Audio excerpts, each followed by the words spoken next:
Ito para sa lahat ng mga may sasakyan na newbie pa man yan o kaya matagal nang may sasakyan. Kapag wala kayong dashcam, nako, lugi kayo sa daan, lalo na pagka nagkaroon ng aksidente. Kaya tayo, lalo na sa mga newbie ha, reminder ko lang, pagkakuha nyo ng sasakyan ninyo sa kasa, kuha na kayo kagad ng dashcam. Kuhanin po ninyo yung dalawang camera na, yung may camera sa harapan, may camera sa likod. Tulad po nito, ang kagandahan nito, kasama na po yung memory card. Tapos, syempre, tingnan nyo naman yung ating unit, talagang sealed na sealed. Wow! O, diba? Siyempre, may user's manual yan. Legit na legit po yan, oh. Touchscreen po ito, ha. Tapos, ito na nga, yung camera niya, nagagalaw po yan para depende nga po doon sa view po ng inyong sasakyan. Siyempre, para kuhang-kuha po ninyo kung ano yung dapat kuhanin doon sa harapan ng inyong sasakyan. Ito na po yung lalagyanan po ng memory card. Tapos, AV in. Kasi nga, pwede po siyang lagyan ng, eto, backup camera.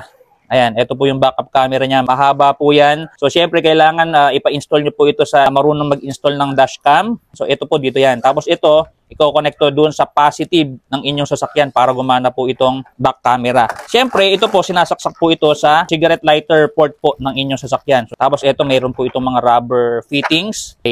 Pandikit po sa tornilyo para po dito sa inyong backup camera. Ang maganda po dito, touchscreen na po ito, ha. Sabay po yan, nagre-record likod at harap. Meron na rin pong battery sa loob nito, ha. 500 mAh na po yan. Kaya kung halimbawa, pinatay nyo po yung sasakyan ninyo, o pwede pa siyang mag-record. Kaya kahit nakapark yung sasakyan ninyo, meron kayong record kung halimbawa mayroon mang mangyaring hindi maganda doon sa sasakyan nyo. So yung resolution po nung camera nito at saka ito, camera nito, 1080p at saka 30 frames per second. Kaya malinaw na rin po talaga yung ilalabas po nito na record. Lahat tayo ng mga may sasakyan, newbie man o matagal na, kailangan po natin ng ganitong dashcam. I-share ko na lang po yung link nito dyan sa yellow basket. Feel free to check out.